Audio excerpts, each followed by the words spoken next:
اکبر لا الہ الا اللہ واللہ اکبر اللہ اکبر وللہ الحمد۔ مجسم صلی اللہ علیہ وسلم کا ہم نے آغاز عید کی نماز سے کیا ہے اور انشاءاللہ تا قیامت تک یہ جو ہے عید کی نماز چلتے رہیں گی انشاءاللہ۔ اور عید میلاد النبی صلی اللہ علیہ وسلم یہ ایک ایسی عید ہے جو ہر عیدوں کی عید ہے، اس کے لیے اس کو عید الاعیاد کہا جاتا ہے۔ الحمدللہ یہ عید کی نماز پڑھنے کے بعد جو خوشی اور مسرت ہمیں ہو رہی ہے۔ آج ہم لوگ مہدی پٹنم پی ایس میں کمپلینٹ لکھانے کے لیے آئے ہیں۔ اس کی وجہ یہ ہے کہ آج ہاکی گراؤنڈ میں عید کی نماز پڑھی گئی ہے، جبکہ دین اسلام میں صرف دو ہی عیدیں ہیں، ایک عید الفطر اور عید الاضحیٰ۔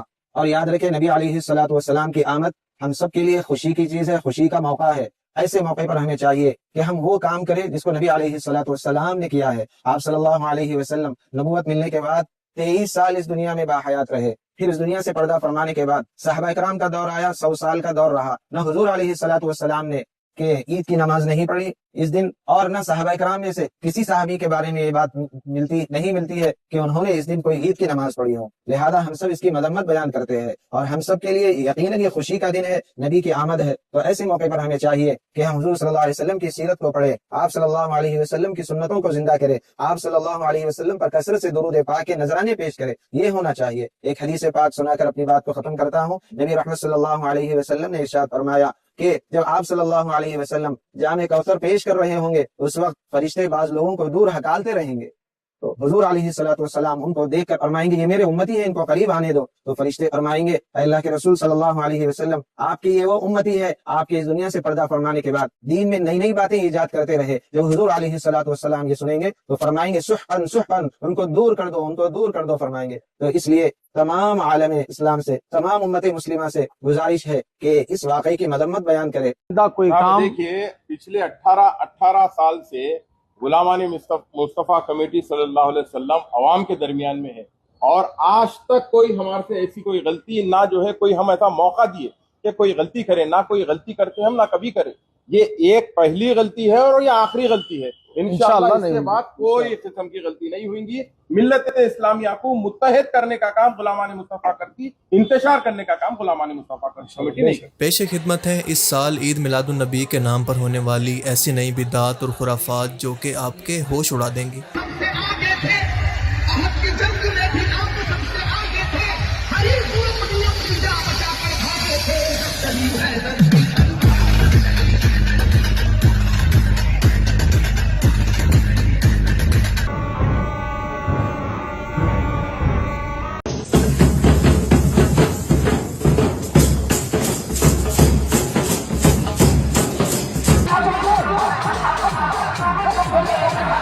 آپ سب کو یاد ہوگا کہ اکثر اپنی ویڈیوز کے اندر میں یہ کہا کرتا ہوں کہ جب بھی کوئی شخص اللہ اور رسول کے دین سے ہٹ کر کوئی نیا کام ایجاد کرتا ہے تو ایک وقت آتا ہے کہ دین کے اندر یہ اضافہ اس ایکسٹریم لیول پہ پہنچ جاتا ہے کہ لوگ گستاخیاں بھی ثواب سمجھ کر کرنے لگتے ہیں، اور وہ علماء کرام جو کہ اس بدعت کے حق کے اندر ہوتے ہیں ان کے ہاتھ سے بھی یہ عوام نکل جاتی ہے، اور اس کے اندر غلطی صرف اس عوام کی نہیں ہے بلکہ زیادہ غلطی ہے ان جاہل علماء کرام کی۔ اور ایسا اس لیے کہ آپ ذرا سوچ کر دیکھیں کہ جب اس جاہل عوام کو ان کے علماء کرام قبریں پکی کر کے مزارات بنانے کی اجازت دیں گے تو قبروں پر سجدے تو شروع ہوں گے ہی۔ یہ علماء کرام کرامات کے نام پر جب اپنے اولیاء کی جھوٹی شانیں بیان کرنا شروع کریں گے تو شوف سرکاریں بھی مارکیٹ کے اندر ضرور آئیں گی، اور جب میلاد کے نام پر تیسری عید کی بدعت شروع ہوگی تو بات یہاں تک پہنچ گئی ہے کہ اس سال حیدرآباد انڈیا کے اندر باقاعدہ اس کو تیسری عید کہہ کر نماز بھی ادا کی گئی۔ جی ہاں، عید میلاد النبی کی نماز باجماعت جیسی باقی دو عیدوں کی جماعت واجب ہوتی ہے، اور تیسری ان لوگوں نے خود ہی اپنے اوپر واجب کر لیا، جیسا کہ آپ اس ویڈیو کے اندر خود دیکھ سکتے ہیں۔ اب یہاں پر اس کو دیکھ کر کچھ لوگ اعتراض کر سکتے ہیں کہ ہو سکتا ہے کہ وہ شکرانہ کے نفل پڑھ رہے ہوں، یا پھر یہ بھی کہہ سکتے ہیں کہ یہ نماز ہی تو ہے، اس کا تو ثواب ہی ملے گا، کوئی گناہ کا کام تو نہیں کر رہے۔ تو ایسے لوگوں کے لیے عرض ہے کہ اگر یہ لوگ نفل بھی پڑھ رہے ہیں تو اس کو دین کا حصہ سمجھ کر پڑھ رہے ہیں، اور اگر ان کی اگلی نسل بھی یہی کرتی ہوئی آتی ہے تو ایسا نہ کرنے والے لوگوں کو گستاخ رسول ڈکلیئر کرنا شروع کر دے گی، بالکل ایسے ہی جیسے یہ نسل ان کی طرح میلاد نہ منانے والے لوگوں کو گستاخ رسول اور جہنمی بھی کہتی ہے۔ اور دوسری بات کہ اگر یہ اس کو ثواب سمجھ کر پڑھ رہے ہیں تو آپ یہ بتائیں کہ نمازیں تو دن کے اندر 5 فرض ہوتی ہیں، آپ میں سے یہ لوگ اعتراض کرنے والے کل 50 نمازیں کیوں نہیں پڑھتے؟ کیونکہ آپ کی لاجک کے مطابق تو جتنا زیادہ نماز پڑھیں گے اتنا زیادہ ثواب ہوگا. آپ کے لیے تو اللہ کے رسول کا حکم یا پھر اللہ کا حکم تو کوئی معنی نہیں رکھتا. سو آپ سے گزارش ہے کہ آئندہ کے بعد 5 کی بجائے 50 نمازیں پڑھا کریں, آپ کو زیادہ ثواب ملے گا. اب دیکھیں اس طرح کی بدعات کی وجہ سے ہوتا کیا ہے کہ لوگ دین کے اندر مزید تقسیم ہونے لگتے ہیں, مزید فرقے اور اختلافات پیدا ہوتے ہیں, اور یہ امت کو توڑنے اور دین کے اندر نئی ایجادات کر کے اس کو مزید مشکل بنا دیتے ہیں. اور بالکل یہی وجہ ہے کہ نوجوان نسل اسی کو دین سمجھ کر دین سے آہستہ آہستہ بدزن ہونا شروع ہو جاتی ہے. جا کر دیکھیں ذرا کیا ہو رہا ہے. میلے ٹھیلے لگ گئے, ڈھول ڈھمکے پہ لڑکے ڈانس کر رہے ہیں, مسجدوں کے چھجوں پہ ڈانس ہو رہا ہے, لڑکیوں کو حور بنا کے بٹھایا ہوا ہے, چپس تقسیم ہو رہے ہیں, ہزاروں کی تعداد میں لوگ جھپٹ رہے ہیں, جمعہ قضا ہو رہا ہے, نمازیں قضا ہو رہی ہیں, کوئی پرواہ نہیں ہے. اور یہ کیوں آئے؟ 12ویں منانے کے لیے آئے. لائٹنگ کر کے, ٹکڑے بنا کر, نخوش بنا کر, اونٹ کھڑے کر کے, پہاڑ بنا کر میلہ بنا دیا ہے. عورتیں مرد نکل کر تفریح کے لیے باہر نکل رہے ہیں, جسم سے جسم مس ہو رہا ہے مرد عورت کا, لیکن ثواب کی نیت سے نکلے ہوئے ہیں. صاحب بھائی ہم تو دیکھنے جا رہے ہیں کہ 12ویں کی لائٹنگ کیسے. اس قسم کے لیڈروں کی حماقت کہوں یا اس کو حکمت کہوں؟ ان کے نزدیک حکمت ہوگا, میں تو حماقت کہوں گا. کھلا مزار پہ چلے جاؤ, چادر چڑھا دو, تمہارا کام ہو جائے گا. ایک گھر میں نماز نہیں پڑھی جا رہی, قرآن پاک ترجمہ تفسیر سے نہیں ہو رہا, اس کتاب میں اس گھر میں حدیث کی کوئی کتاب نہیں ہے, سیرت کی کوئی کتاب نہیں پڑھی جاتی, لیکن 11ویں ہو رہی ہے, 12ویں اہتمام سے ہو رہی ہے. 9-10 محرم کی نیاز بڑے اہتمام سے ہے, گونڈوں کی نیاز کبھی نہیں چھوڑی ہے, ماہانہ ختم قادری بھی ہو رہا ہے, آیت کریمہ کا ختم بھی ہو رہا ہے, ابا مرے تو تیجا 40واں بھی کیا گیا ہے. لیکن جو اصل دین تھا, جس کی ترقین, جس کی ترغیب, جس کے بارے میں حکم قرآن و حدیث میں موجود ہے, وہ ہمارے ان مقررین نے بنایا ہے جو صرف بزرگوں کی کرامات سناتے رہتے ہیں, ان کے فضائل سناتے رہتے ہیں, اور قوموں کو یقین دلاتے ہیں کہ تم نماز نہیں بھی پڑھو گے, غوث پاک تمہیں جنت میں لے جائیں گے, منیدین تمہیں جنت میں لے جائیں گے, تم نعت خوانی میں بیٹھو, نبی کریم صلی اللہ علیہ وسلم بروز قیامت تمہیں اپنے ساتھ جنت میں لے جائیں گے. یہ دیکھیے 12 ربیع الاول, آج جمعہ کا دن, یہ گستاخ رسول نماز پڑھ رہے ہیں. گستاخ رسول, یہ سارے گستاخ رسول ہیں. اب آپ کو عاشق رسول دکھاتے ہیں, بنے رہیے آپ لوگ عاشق رسول کو دیکھنے کے لیے. یہ رہا عاشق رسول کا منظر, وہ تھے گستاخ رسول اور یہ ہیں عاشق رسول.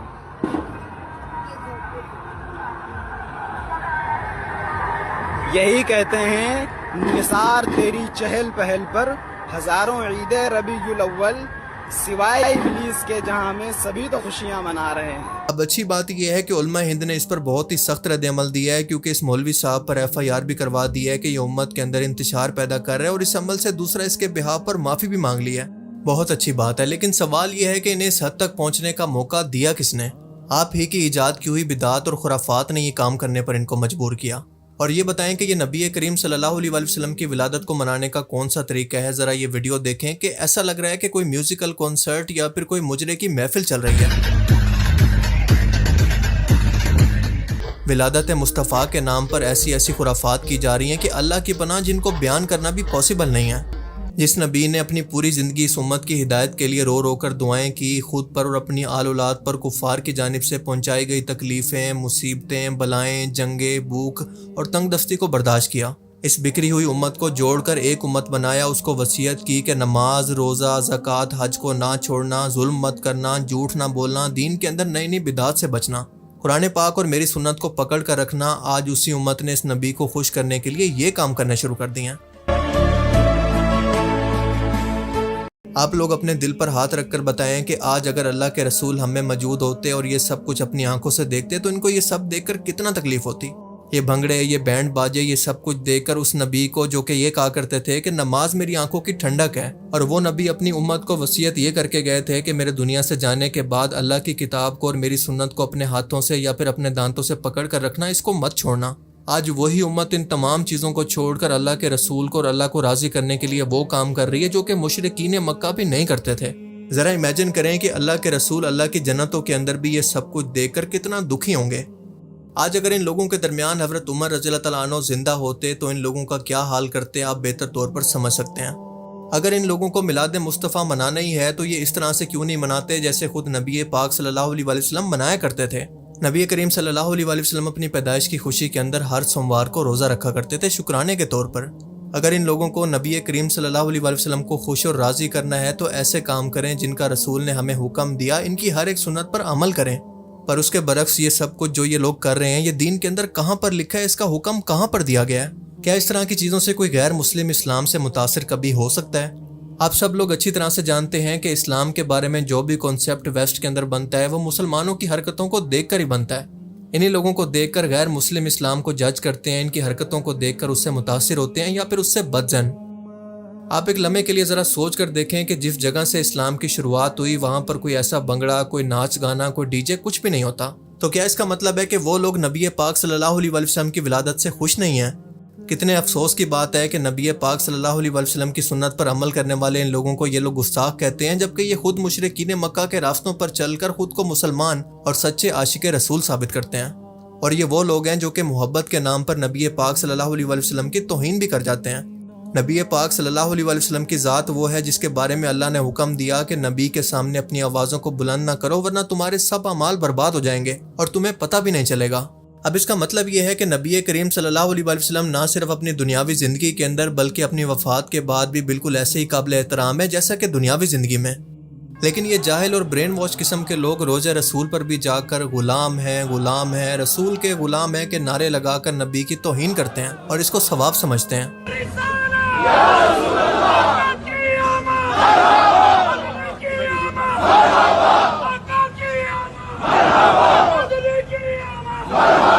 اور ایسے لوگوں کا علاج صرف یہی چھتر ہے جو کہ سعودی حکومت ان کے ساتھ کرتی بھی ہے۔ ایک بندے کو لے کر گئے تو سب کے سب عاشق رسول کی ہوا نکل گئی فوراً۔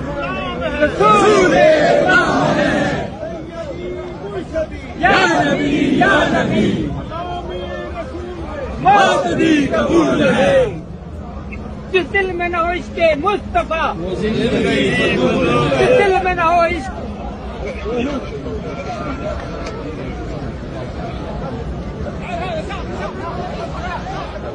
آپ کو بتاتا چلوں کہ عید میلاد النبی صلی اللہ علیہ وسلم کا آغاز صحابہ کرام یا تابعین کے زمانے سے نہیں ہوا تھا، بلکہ یہ کئی صدیوں کے بعد رواج میں آیا۔ تاریخ میں پہلی بار عید میلاد النبی کی باقاعدہ تقریب عراق کے حکمران مظفر الدین ابو سعید کوکبری نے شروع کی تھی، اور یہ واقعہ 6 صدی ہجری کے اندر پیش آیا، یعنی تقریباً 1207 عیسوی کے اندر یا پھر 602 ہجری کے اندر۔ یہ وہ ٹائم تھا جب کرسچن فوجیں جنگ کے دوران مسلمانوں کی فوج کے سامنے موجود تھی، اور اسی ٹائم کے اندر حضرت عیسیٰ کی پیدائش کا دن آیا، یعنی 25 دسمبر۔ کرسچنز نے اس کو سیلیبریٹ کرنا شروع کیا تو مظفر الدین نے اس کو دیکھ کر سوچا کہ کیوں نہ ہم بھی اسی طرح سے ان لوگوں کو دکھانے کے لیے اپنے نبی محمد رسول اللہ صلی اللہ علیہ وسلم کی پیدائش کا دن سیلیبریٹ کریں، اور یہاں سے اس بدعت کی شروعات ہوئی۔ اس دن کو سیلیبریٹ کرنے کے لیے بڑے بڑے جلسے ہوئے، محافل نعت کا انعقاد کیا گیا، کھانے پینے اور میلوں کا انتظام کیا جاتا، اور آج یہ بڑھتے بڑھتے اس حال کو پہنچ گیا ہے کہ اللہ کی پناہ، اور آج ایک مخصوص فرقے کے لوگ جو کہ سب سے زیادہ اس کے حق کے اندر ہیں، صرف یہ کہہ کر جان نہیں چھڑا سکتے کہ یہ دین اسلام نہیں ہے یا پھر ہمارا ان لوگوں سے کوئی تعلق نہیں۔ شادیوں کی طرح بینڈ باجے، ان کے سامنے ڈانس کرنا، تعزیے اور روزہ رسول کے ماڈل بنا کر گلیوں کے اندر گھمانا، اس کے علاوہ گانوں پر میوزیکل کنسرٹ کی طرح ناچنا، یہ سب لوگ اس طرح کی حرکتیں کر کے آخر کس کو متاثر کرنا چاہتے ہیں؟ کیونکہ اللہ اور اس کے رسول کا تو یہ بالکل بھی حکم نہیں ہے۔ یہ چل رہا ہے عید میلاد النبی اور یہ گالی دل میں چلا ہے۔ اور اگر آپ کو یہ سلسلہ دیکھ کر ایسا لگتا ہے کہ یہ صرف مستقبل کے اندر بھی نماز عید میلاد النبی تک اور ناچ گانے تک محدود رہے گا تو یہ آپ کی بھول ہے، کیونکہ اگر ان لوگوں کو وقت پر لگام نہ دی گئی تو آپ دیکھیں گے کہ ان کی آنے والی نسلیں انہی تازیوں کے سامنے تعظیماً پہلے سجدے کریں گی، اس کے بعد ان سے مرادیں مانگیں گی، اور آخرکار بت پرستی دوبارہ سے شروع ہو جائے گی۔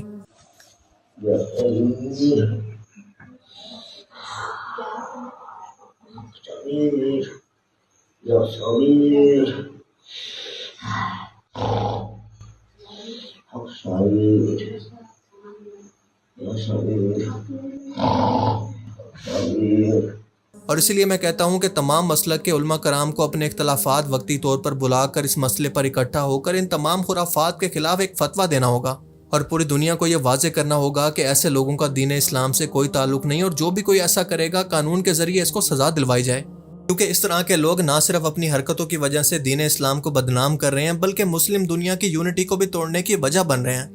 اور اگر ہم لوگوں نے آج مل کر کچھ نہیں کیا تو ہماری آنے والی نسلوں کو ان گمراہیوں سے کوئی بھی نہیں بچا پائے گا۔ اللہ تعالیٰ سے دعا ہے کہ وہ ہمیں سمجھنے کی اور نیک عمل کرنے کی توفیق عطا فرمائے، آمین۔